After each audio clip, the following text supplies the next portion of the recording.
हाजी देखो, आज के क्लास में जो मेनली हम लोग को डिस्कस करना है उसमें दो बॉडीज आपस में टकराएगा।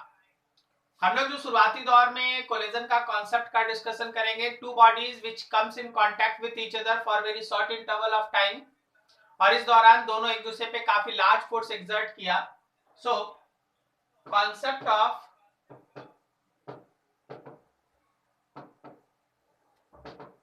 कोलिजन बिटवीन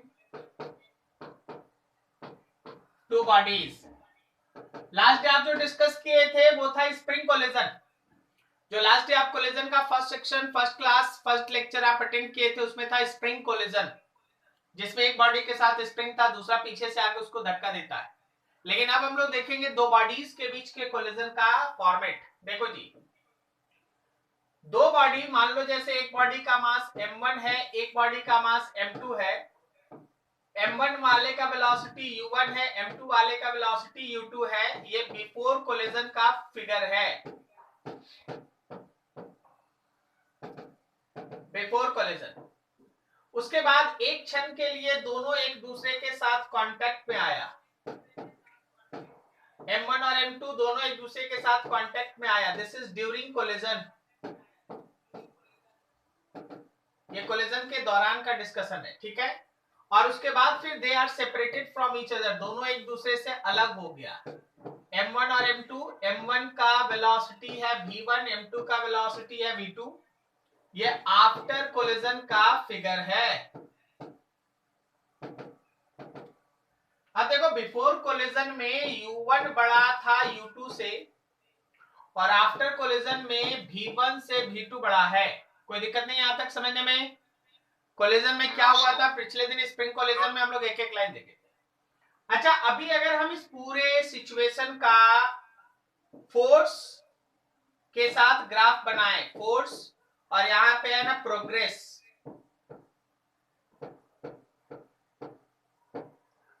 तो शुरुआत में जब तक कोलिजन नहीं हुआ है, देखो ये बिफोर कोलिजन, ये ड्यूरिंग कोलिजन, ये आफ्टर कोलिजन। तो जब तक कोलिजन नहीं हुआ है, स्टार्ट नहीं हुआ है, टच में बॉडीज एक दूसरे के नहीं आया है, क्या उनके बीच लगने वाले फोर्स का वैल्यू 0 होगा?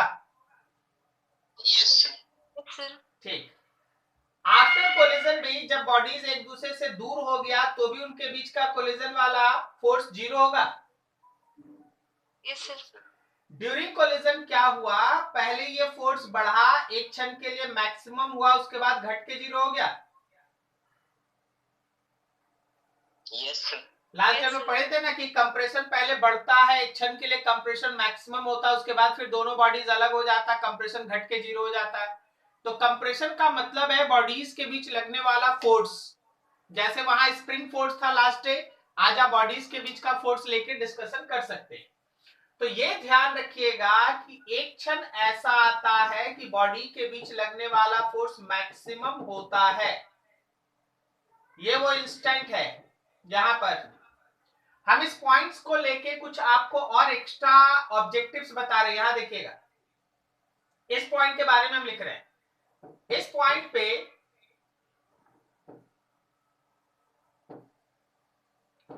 कंप्रेशन या बोलो डिफॉर्मेशन इज मैक्सिमम, सबसे ज्यादा है। दूसरा, force between bodies maximum, bodies के बीच लगने वाला फोर्स मैक्सिमम है।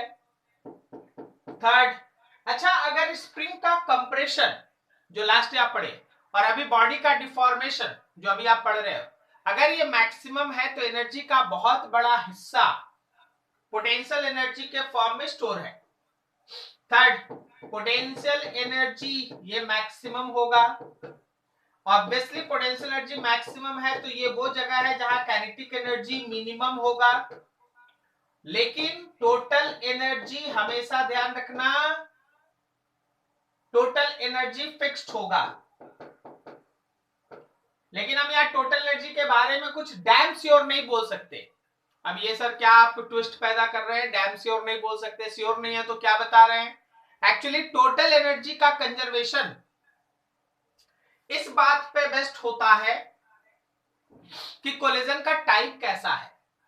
केवल एक ही तरह के कोलिजन में टोटल एनर्जी कंजर्व होता है, तो हम जो टोटल एनर्जी फिक्स लिखे हैं उसमें हम एक बात मेंशन करना चाहेंगे, मे और may not be.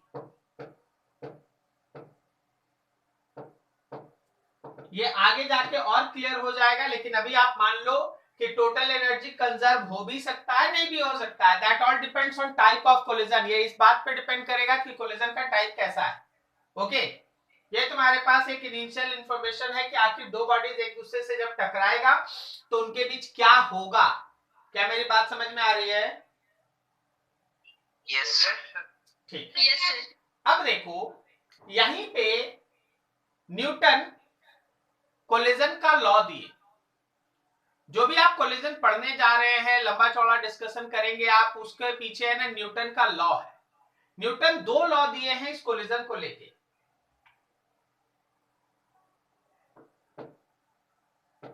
Laws of collision.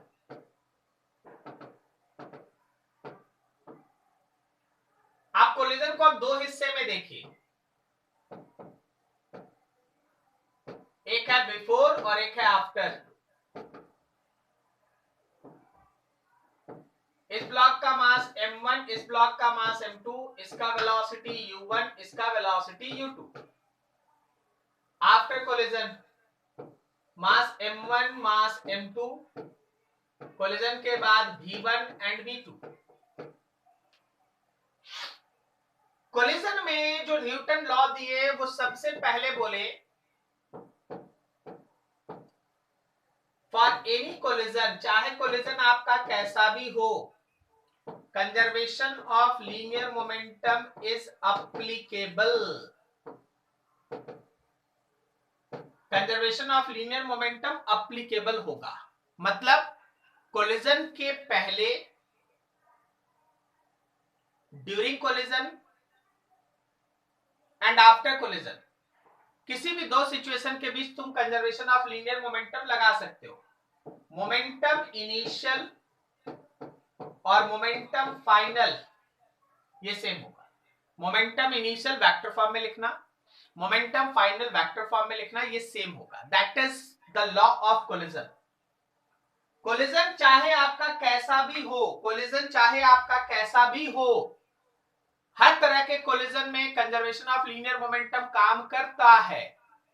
मतलब momentum always remains conserve, momentum always remains conserve for any type of collision.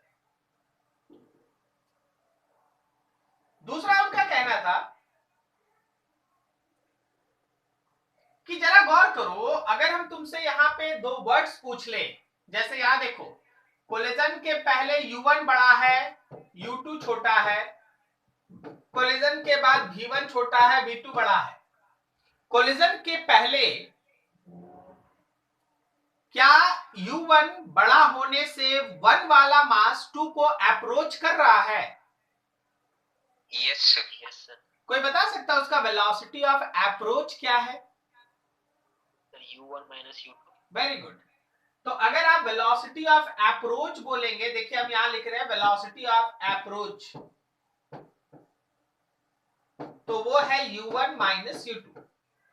अच्छा, कोलिजन के बाद v2 बड़ा है, v1 छोटा है, तो क्या दूसरा मास पहले मास से दूर जा रहा है? यस। तो उनके बीच का सेपरेशन वेलोसिटी क्या बोलोगे तुम? v2 minus v1। v2 minus v1। Very very good, ठीक है। तो कोलिजन का सेकंड लॉ क्या है? उसका कहना यह है कि फॉर एनी कोलिजन, चाहे आपका कोलिजन कैसा भी हो, ratio of velocity of separation to velocity of approach always remains constant, which is equals to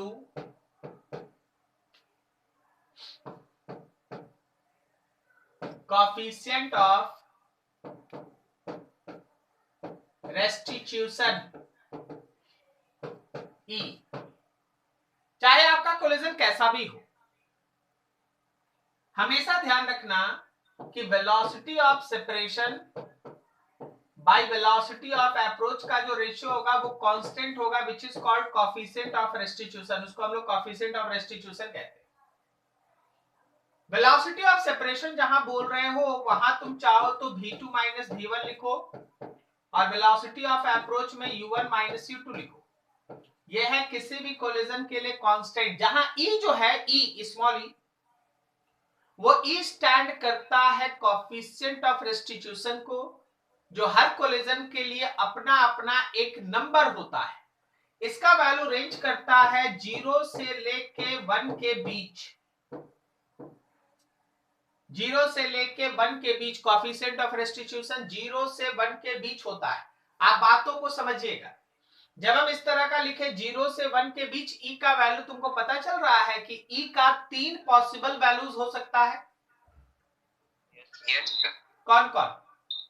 एक तो 0, एक 1 और एक 0 से बड़ा और एक 1 से छोटा। Very good. यहां से आप डिसाइड कर सकते हैं e का 3 वैल्यू, e का वैल्यू 1 या e का वैल्यू 0 या फिर e 0 से बड़ा लेकिन 1 से छोटा। On the basis of these 3 possible values for coefficient of restitution, collision को 3 टाइप में डिवाइड किया गया। क्या आप समझ पा रहे हैं? देखो कैसे सब चीजें रिलेट होते जा रही है। यस ठीक है। तो आगे आप देखोगे कि कोलिजन का टाइप क्या है, किस कोलिजन को आप किस नाम से और किस कंडीशन में जानते हैं। लेकिन उसके पहले ये समझ लो कि जो कोलिजन का लॉ दिया गया है उसमें मोमेंटम कंजर्वेशन है और कोएफिशिएंट ऑफ रेस्टिट्यूशन का वैल्यू है, इसमें एनर्जी कंजर्वेशन कहीं नहीं है। हम आपको क्षण भर पहले ही बता रहे थे कि एनर्जी का कंजर्वेशन किसी कोलिजन में लग सकता है तो किसी कोलिजन में नहीं भी लग सकता है, लेकिन मोमेंटम का कंजर्वेशन हर तरह के कोलिजन में हमेशा लगता है। क्या मेरी बात समझ में आ रही है? यस। अगर आपको कोलिजन का टाइप नहीं पता, अगर आपको कोलिजन के बारे में ज्यादा डेप्थ इंफॉर्मेशन नहीं दिया गया है, तो आप धड़ल्ले से बिना ज्यादा विचार किए कंजर्वेशन ऑफ लीनियर मोमेंटम लगाइएगा कि कंजर्वेशन ऑफ एनर्जी।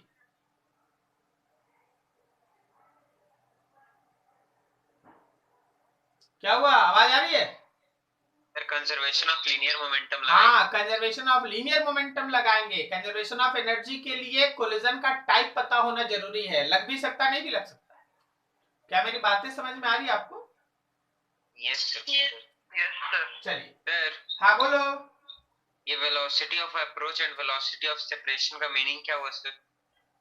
ऑटो में बैठे हो? Yes sir. ठीक। मान लो तुम्हारा आगे वाला ऑटो जो है वो चल रहा है 40 किलोमीटर पर आवर से और तुम्हारा ऑटो उसके पीछे है और उसी डायरेक्शन में चल रहा है 50 किलोमीटर पर आवर से, तो तुम्हारा ऑटो तुम्हारे आगे वाले ऑटो को किस वेलोसिटी से अप्रोच कर रहा है? 10। वही लिखे यहाँ, वही लिखे velocity of approach 50 minus 40। Yes sir. ठीक। तुम्हारा ऑटो 50 से चल रहा था, ओवरटेक कर लिया। अब तुम्हारा ऑटो आगे है, पीछे वाला 40 से चल रहा है, तो तुम्हारा ऑटो पीछे वाले ऑटो से कितने वेलोसिटी से सेपरेट हो रहा है? 10। हाँ, वही लिखे v2 minus v1। Okay yes. चलिए आगे का टॉपिक है हमारे पास types of collision.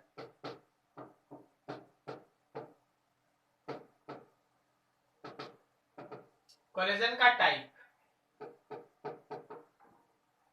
First is called perfectly elastic collision. Perfectly elastic collision वो होता है जिसमें E का वैल्यू 1 होता है। परफेक्टली इलास्टिक कोलिजन वो होता है जिसमें E का वैल्यू 1 होता है। ठीक है, जब E का वैल्यू 1 हो तो सारा कहानी यहीं से स्टार्ट होता है। क्या बोल सकते हैं कि velocity of separation by velocity of approach 1 होगा, इसका मतलब वेलोसिटी ऑफ सेपरेशन और वेलोसिटी ऑफ अप्रोच ये दोनों बराबर होगा। बोलो सही है? Yes sir. सेपरेशन का वेलोसिटी और अप्रोच का वेलोसिटी दोनों बराबर होगा। Very good. इस केस में आप conservation of linear momentum apply कर सकते हैं। मतलब कोलिजन के पहले का मोमेंटम का वेक्टर फॉर्म और कोलिजन के बाद के मोमेंटम का वेक्टर फॉर्म आप बराबर कर सकते हैं, कोई दिक्कत नहीं है। D, conservation of energy is also applicable. मतलब आप कंजर्वेशन ऑफ एनर्जी भी इस बार लगा सकते हैं। यही वो कोलिजन है, यही वो कोलिजन है, बस यही वो कोलिजन है। वर्ड है बस यही वो कोलिजन है और कोई नहीं दूसरा, बस खाली यही, जिसमें एनर्जी कंजर्व होता है। Elastic collision, perfectly elastic collision, word जैसे सुनाई देना, एनर्जी कंजर्व।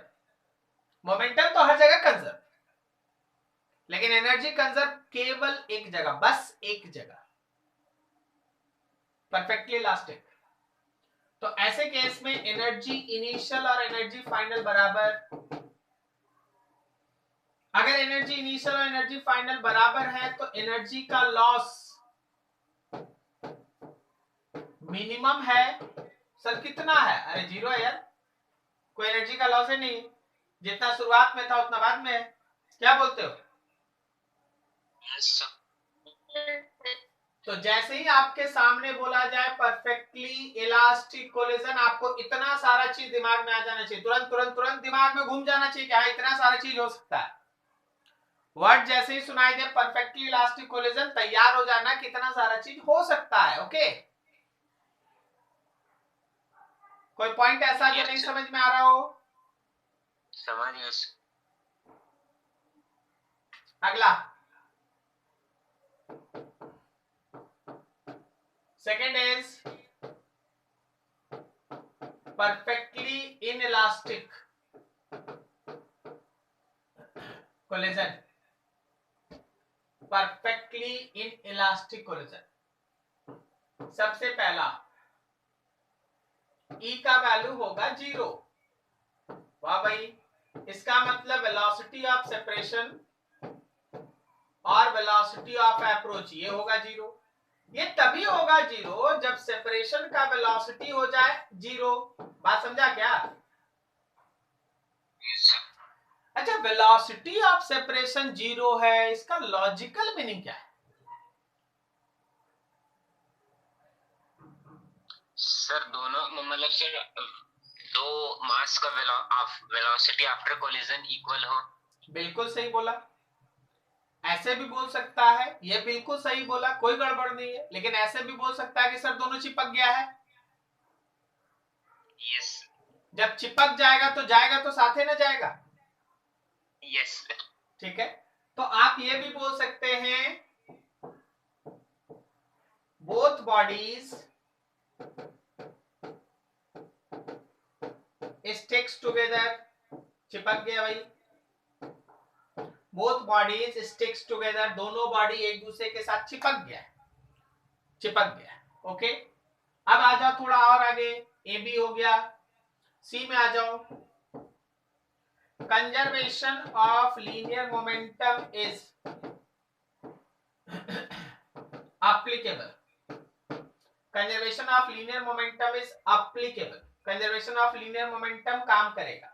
मतलब कोलिजन के पहले का मोमेंटम का वेक्टर फॉर्म और कोलिजन के बाद के मोमेंटम का वेक्टर फॉर्म होगा बराबर। कोलिजन के पहले का मोमेंटम का वेक्टर फॉर्म और कोलिजन के बाद के मोमेंटम का वेक्टर फॉर्म होगा बराबर।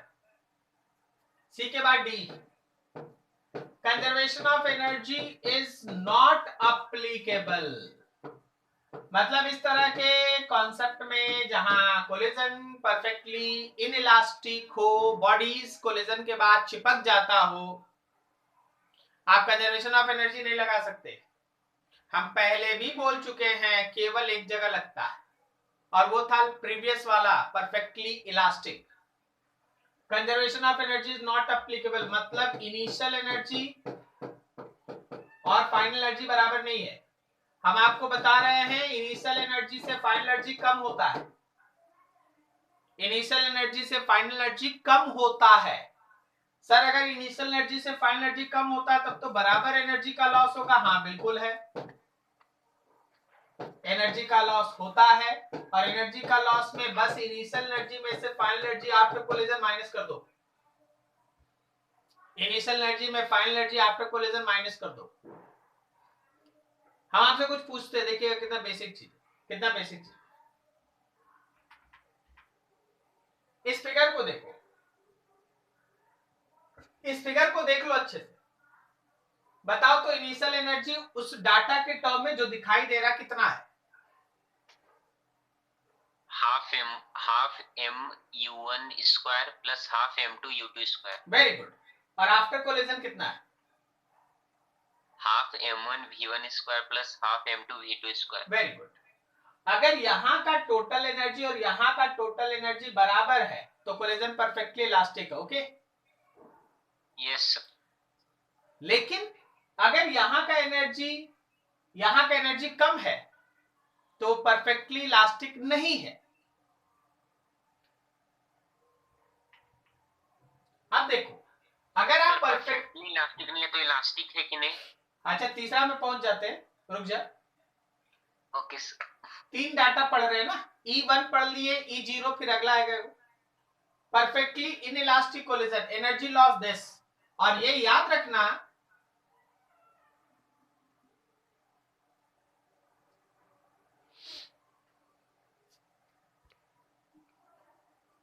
तो देखो अभी जो हम लोगों के पास टर्म आपका चला, आवाज आ रही है मेरी? यस ठीक। तो अभी जब आप perfectly in elastic collision discuss कर रहे हैं ना, तो याद रखना कि जो एनर्जी का लॉस होता है वो मैक्सिमम होता है, मतलब सबसे ज्यादा एनर्जी का लॉस इसी केस में होता है। सबसे कम एनर्जी का लॉस ये वाला था परफेक्टली इलास्टिक, मिनिमम 0। सबसे ज्यादा एनर्जी का loss perfectly in elastic, maximum. क्या मेरी बात समझ में आ रही है? यस। अब देखो, अगर कोई बोल दिया कि सर एनर्जी लॉस निकालना है तो भाई इनिशियल एनर्जी लिख ले। इनिशियल एनर्जी हम तुमसे पूछे तो अभी तुम तो एकदम सही बताया कि half m1 u1 square half m2 u2 square, और फाइनल एनर्जी लिख ले half m1 v1 square plus half m2 v2 square. दोनों का डिफरेंस कर ले। तो तुमको तो एक चीज चाहिए सर, कोलिजन के बाद का वेलोसिटी। सर मान लीजिए पहले वाला वेलोसिटी हमको पता है, बाद वाला कैसे करेंगे? तो उसके लिए हम आज ही तुमको एक फॉर्मूला पढ़ा देंगे, लेकिन अभी तक ये बात करो, फंडामेंटल्स क्लियर रखो। जैसे ही वर्ड सुनाई दे कि कोलिजन के बाद दोनों बॉडी चिपक गया, कोलिजन के बाद दोनों बॉडी एक वेलोसिटी से चल रहा है, कोलिजन के बाद दोनों बॉडी के बीच का वेलोसिटी ऑफ सेपरेशन 0 है, तुमको पता चल गया है कि collision is perfectly inelastic and these are the data. आपके दिमाग में एकदम तैयार हो गया, हाँ तैयार है, तैयार है इतना सब। क्या समझ में आ रहा है? यस। चलो देखो तीसरा,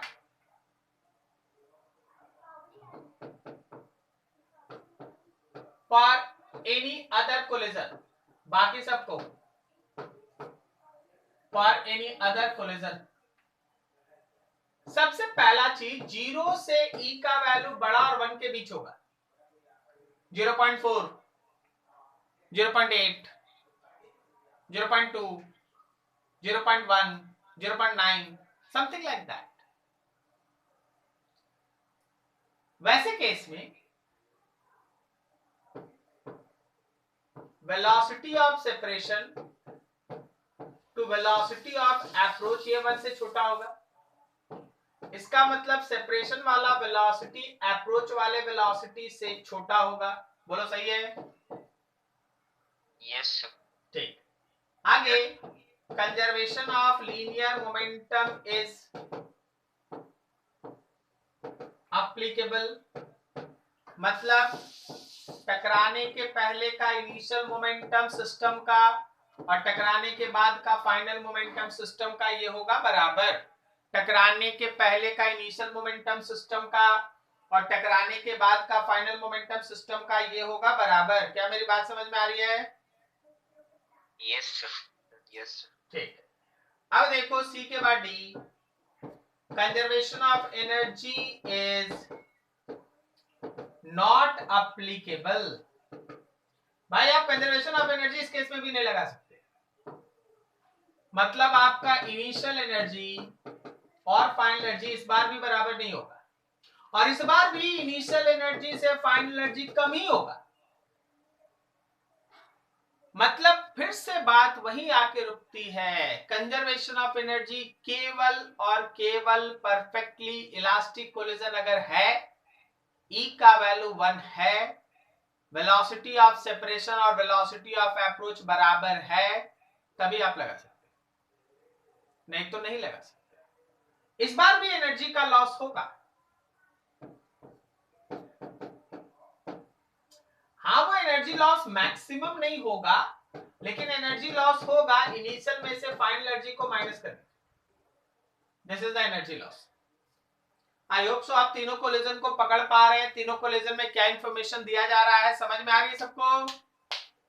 यस सर। तो ये तीन तरह का कोलिजन डाटा के साथ एकदम दिमाग में रखना। जैसे ही तुम E का वैल्यू देखोगे या कोई भी इंफॉर्मेशन जो तीनों सेट में आप पढ़े, एक इंफॉर्मेशन अगर आपको पता है, जैसे कोई बोल दिया कि देखो भाई दो बॉडी टकरा रहा है और एनर्जी का लॉस एकदम मैक्सिमम है, पता चल गया कोलिजन का टाइप?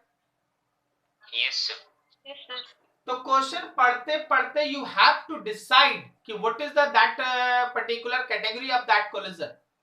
E का वैल्यू 0, E का वैल्यू 1 या 0 और 1 के बीच, आपको सोच लेना। कोई दिक्कत किसी को? No sir. ठीक, अब हम लोग इस टाइप ऑफ कोलिजन से थोड़ा आगे निकल रहे हैं।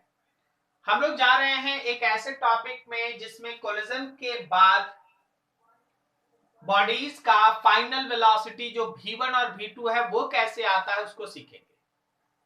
हेडिंग को ध्यान से देखिए,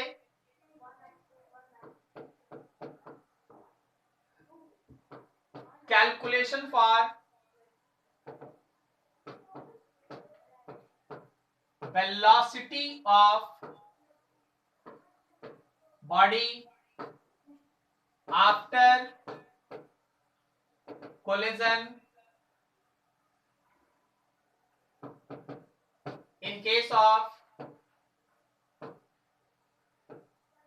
one dimensional or head on collision।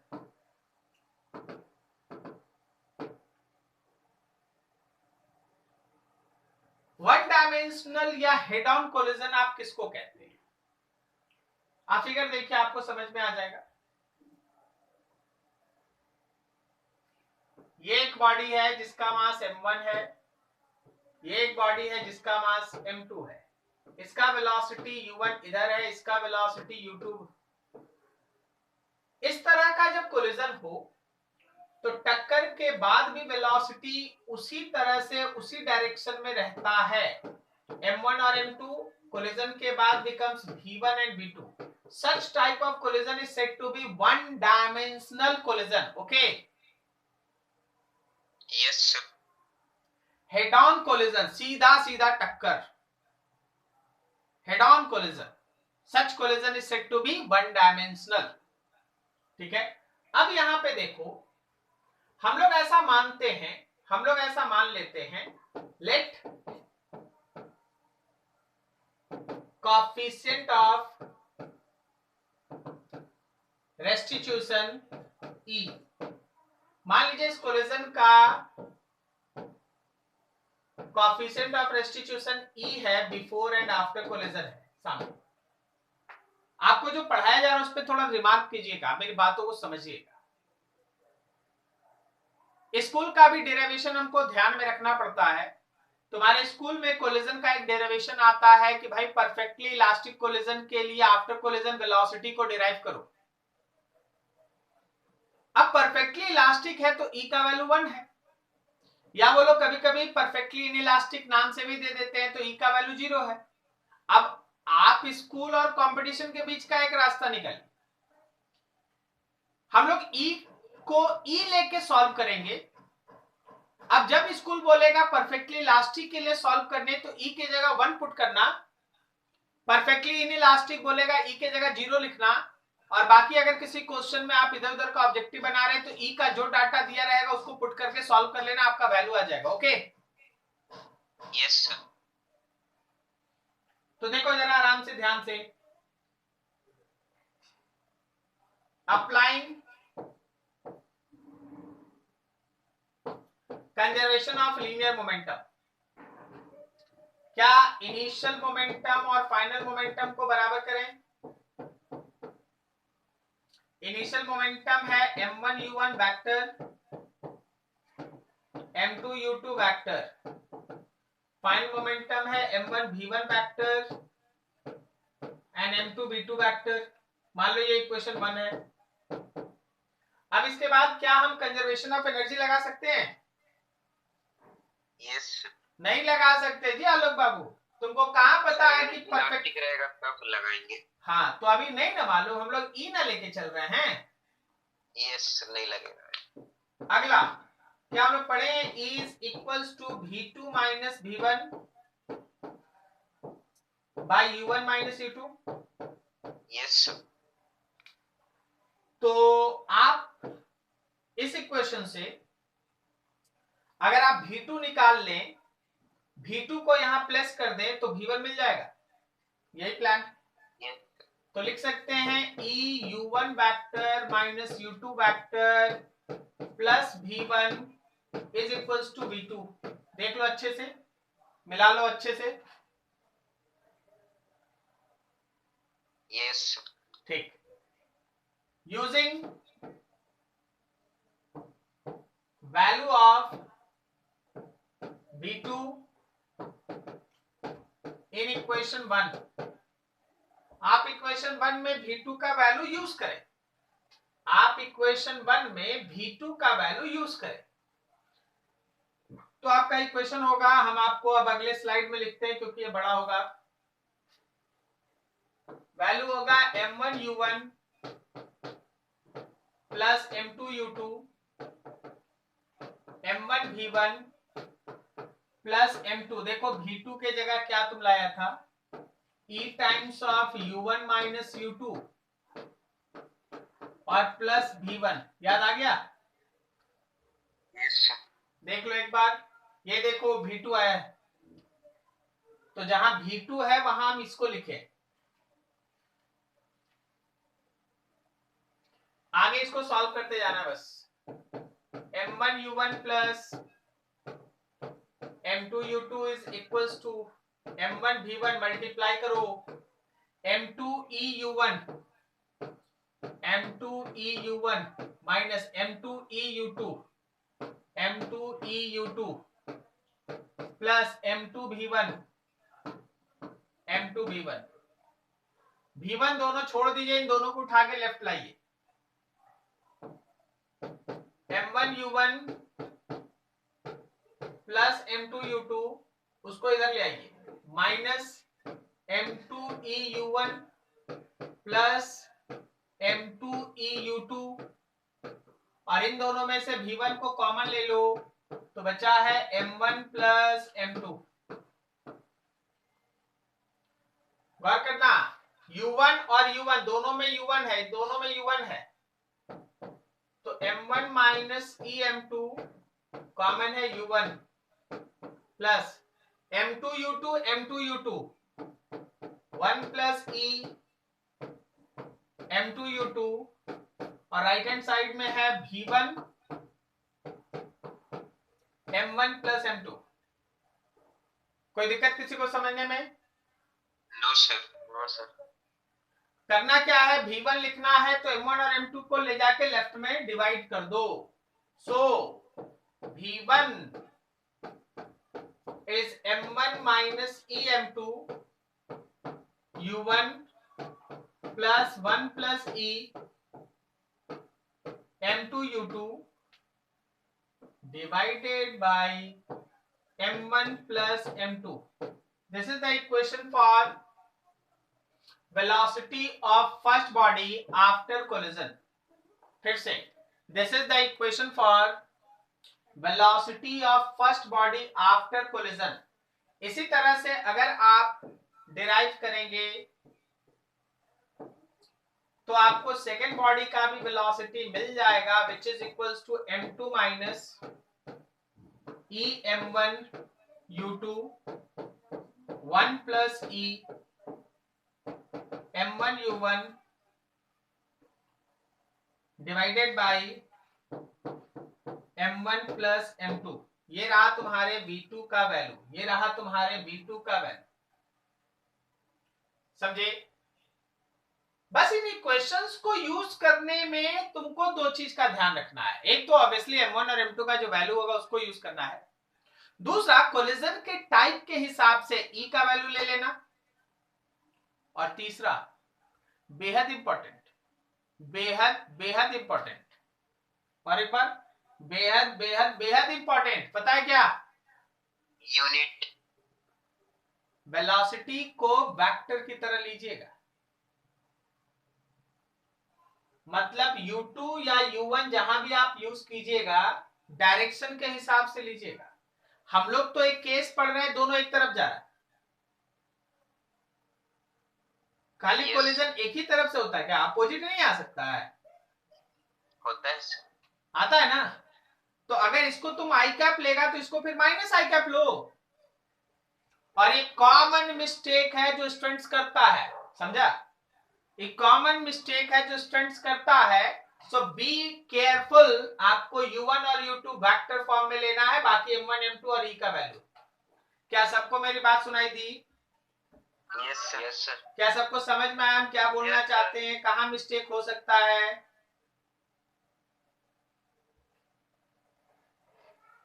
Very good. चलो अच्छा है. अब हम इसका अलग अलग स्पेशल केस दिखा रहे हैं तुमको. क्या इतना बड़ा इक्वेशन याद कर लोगे? चलो तुमको 2 मिनट समय देते हैं, तुम याद कर लो, फिर 2 मिनट में पूछेंगे.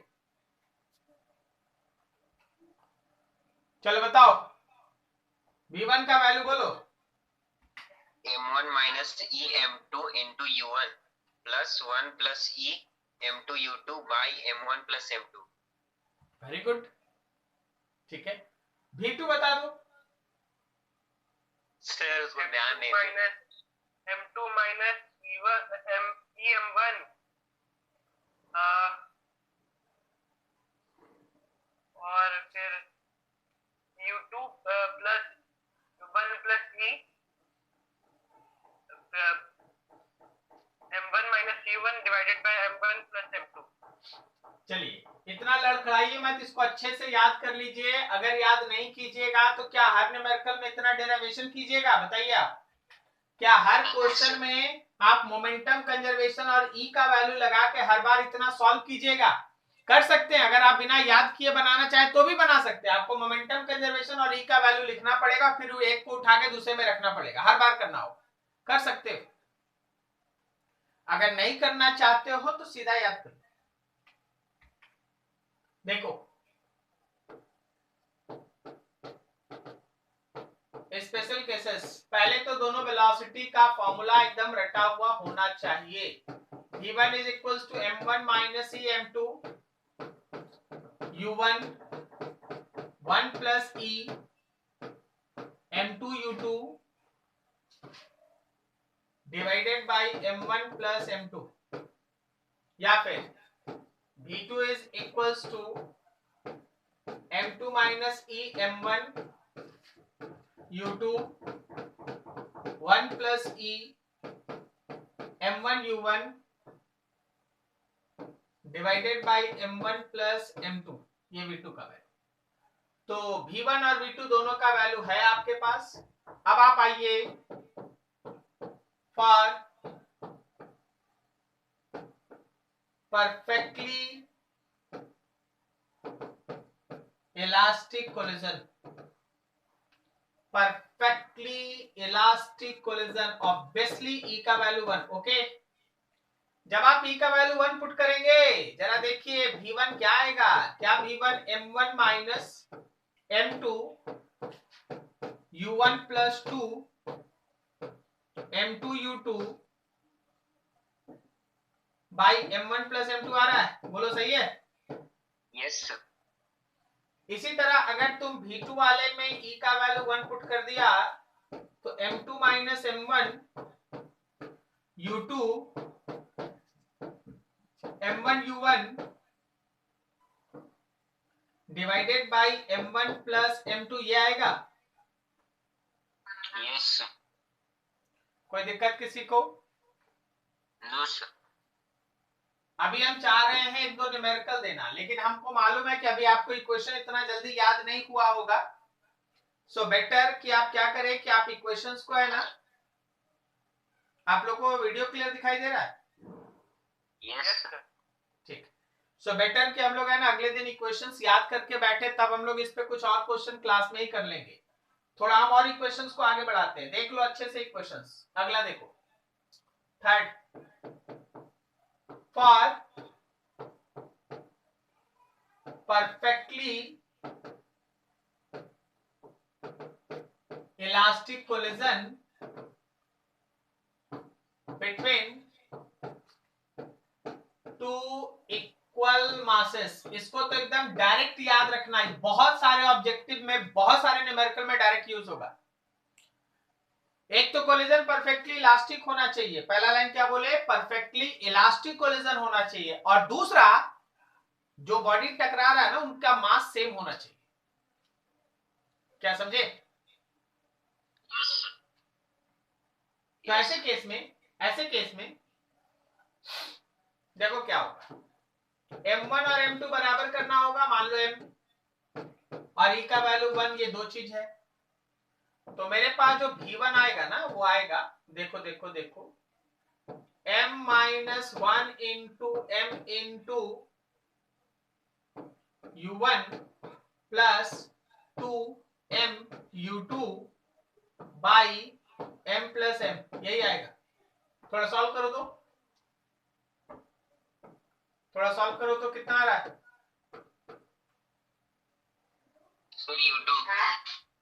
u2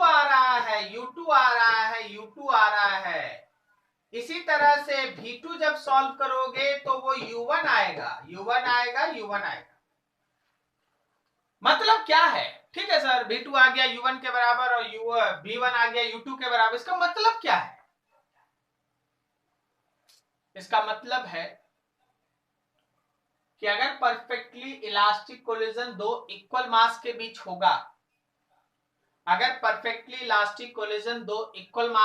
होगा, तो उनके बीच वेलोसिटी का एक्सचेंज हो जाता है। जो मेरा था वो तेरा होगा, जो तेरा था वो मेरा होगा। बात समझा? यस। फिर से, अगर परफेक्टली इलास्टिक कोलिजन दो इक्वल मासेस के बीच हो रहा है, तो कोलिजन के पहले और कोलिजन के बाद जो वेलोसिटीज था उसका एक्सचेंज हो जाता है। फिर से बोलेंगे भाई कि कोलिजन के पहले जो मेरा था वो अब तेरा होगा, और कोलिजन के पहले जो तेरा था वो अब मेरा वेलोसिटी होगा। क्या मेरी बात समझ में आ रही है? यस। Yes sir. एक छोटा सा ऐसे ही फिगर, एज्यूमिंग परफेक्टली इलास्टिक,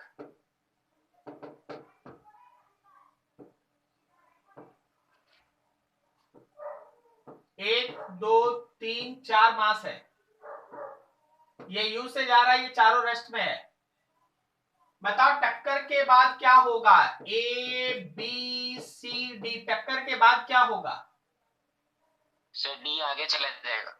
मतलब इसको नाम एक्स दे दो, एक्स ए बी सी, और ये चल जाएगा यू से। यस। एक्स ए बी और सी रह जाएगा, डी चल जाएगा आगे यू से। यस। आगे बताओ, ये दोनों जा रहा है यू से,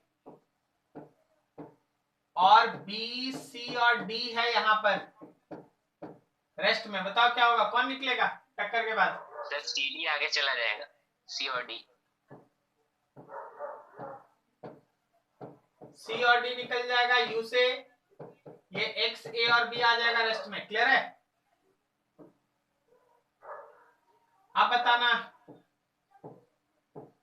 ये तीनों जा रहा यू से,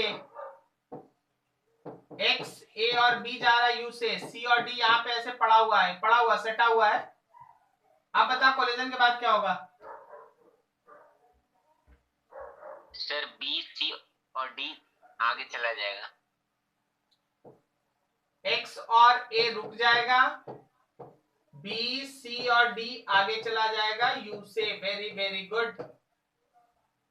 You can explain it on the basis of conservation of linear momentum as well as अगर collision perfectly elastic है तो conservation of energy also। क्या मेरी बात समझ में आई सबको? सर बट ये कैसे होता है सर? ये सब वीडियो में देखे थे सर, इसलिए याद है सर। अच्छा कैसे होता है? एकदम सिंपल। इनिशियल मोमेंटम बता अभी कितना है? mu है। Yes sir. तो बाद में भी mu होगा। Yes sir. अभी बता 2mu है। Yes sir. बाद में भी 2mu होगा। अभी बता 3mu है। Yes sir. बाद में भी 3mu होगा। बताओ। यस सर, समझ गए सर।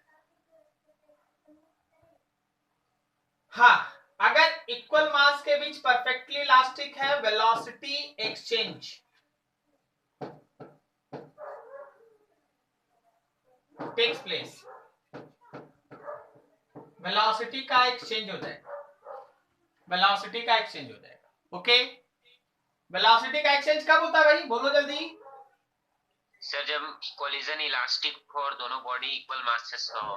कोलिजन परफेक्टली इलास्टिक हो और दोनों बॉडीज इक्वल मास का हो तो ऐसे केस में वेलोसिटी का एक्सचेंज हो जाता है। ओके, एक और एक और केस आज का लास्ट। फॉर परफेक्टली इनइलास्टिक, अगर हम लोग के पास परफेक्टली इनइलास्टिक कोलिजन है, E का वैल्यू 0 है, तो आप अगर ऐसे केस में V1 का इक्वेशन निकालते हैं तो M1 minus E M2 U1 plus 1 plus E M2 U2 divided by M1 plus M2। देखो कुछ नहीं किए हैं, बस E के जगह पे 0 लिख दिए हैं। बताओ सोच के क्या आएगा? M1 U1 plus M2 U2 by M1 plus M2 by M1 plus M2 आएगा। और आप सॉल्व करके देखिएगा तो जब आप V2 भी निकालिएगा ना तो वो भी यही आएगा, M1 U1 plus M2 U2 divided by M1 plus M2, वो भी यही आएगा। ठीक है, तो क्या बोल सकते हो कि V1 वेलोसिटी और V2 velocity both are same?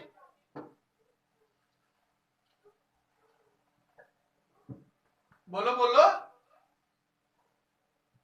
Sir क्या बोले सर? नेटवर्क कट गया था सर। बोल रहे थे कि ये दोनों डाटा देख के बोल सकते हो कि V1 and V2 both are same. Yes sir. इसका मतलब ही तो था परफेक्टली इनइलास्टिक में कि दोनों बॉडी का वेलोसिटी सेम हो जाता है, दे स्टिक्स टुगेदर। Yes sir. ये था तुम्हारे पास हेड ऑन कोलिजन में जो डाटा यूज हो रहा था वो सब। कहीं किसी को डाउट बोल दिया जाए, बहुत बड़ा क्लास आप कवर कर लिए हैं। यहां से आप स्टार्ट किए थे। एग्जांपल हो जाए सर, इलास्टिक कोलिजन और इनइलास्टिक कोलिजन का एग्जांपल देखो, परफेक्ट करके तो कुछ होता नहीं, पहला बात। लेकिन इसका तुमको एग्जाम्पल मिलेगा एटॉमिक स्केल पे अगर प्रैक्टिकल बात करोगे। नहीं तो अगर तुम प्रैक्टिकली सोचोगे कि नेकेड आई से कोई परफेक्टली इलास्टिक कोलिजन दिखाई दे दे तो ये फिजिकली पॉसिबल नहीं है। एलिफेंट के तित का जो बॉल बनता है ना, वो नियरली 99% परफेक्टली इलास्टिक कोलिजन के नजदीक पहुंचता है, वो भी 100% नहीं होता। नहीं तो आप जब गैसेस स्टेट पढ़ते हैं जिसमें काइनेटिक थ्योरी आप पढ़ रहे थे तो आपको एक बार बोला गया कि गैसेस मॉलिक्यूल्स के बीच का collision perfectly elastic. Yes sir. तो वो word perfectly elastic atomic scale पे बिल्कुल यूजफुल होता है, लेकिन फिजिकली आप बोलिएगा कि सर कोई कोरिलेशन परफेक्टली इलास्टिक बता दीजिए जो होता है, तो वो नहीं होता है। क्लियर है? Yes sir. Perfectly in elastic word भी थोड़ा गलत है, लेकिन हम आपको रफली एक बात बता सकते हैं कि जैसे आप है ना, मान लीजिए आटा गूंथ लीजिए अच्छे से, एक और आटे Yes. का ही है ना, आटे का ही है ना, एक बॉल बना के वहां रख दीजिए और एक से चला के दूसरे पे मारना, हो सकता है देख चिपक, समझा? Yes sir. तो that collision is said to be perfectly inelastic. Clear है? नेचर में जितना भी कोलिजन होता है ना, वो इन दोनों परफेक्ट एक्सट्रीम के बीच कोई होता है, जिसमें ई का वैल्यू 0 से बड़ा और 1 से छोटा होता है। मेरी बात समझ में आ रही है? Yes sir. लेकिन इलास्टिक कोलिजन और इनइलास्टिक कोलिजन का क्या एग्जांपल? कोई भी चीज, दो बॉडी को टकरा दो, ओके सर। तुम दो बॉल को आपस में टकरा दो, चलो एक बॉल को यहां से छोड़ना, यहां से छोड़ोगे बॉल जब जमीन से टकराएगा यहां तक आएगा, सही है? Yes sir. तो इतना तो एनर्जी का लॉस हुआ ना उसका, चले थे यहां से और टक्कर होके यहीं पहुंचे, इसका मतलब इतना एनर्जी का नुकसान हो गया। हाँ सर। तो ये इलास्टिक कोलिजन में आता है, ना परफेक्टली इलास्टिक ना परफेक्टली इन इलास्टिक, ये बीच का कोलिजन। समझ पा रहा है? Yes sir. तो ये सारी चीजें आज आपके पास, आपका नोट्स भेज दिया जाएगा, इसको जरूर आज नोट कर लीजिएगा, अच्छे से देख लीजिएगा, ठीक है? और अगले दिन से कोई भी क्लास मिस ना करे, ओके? चलो आलोक, आज क्लास का Yes, sir. नोट्स बनाए हो? नहीं सर, नोट्स नहीं है सर, स्क्रीनशॉट है सर। हेलो।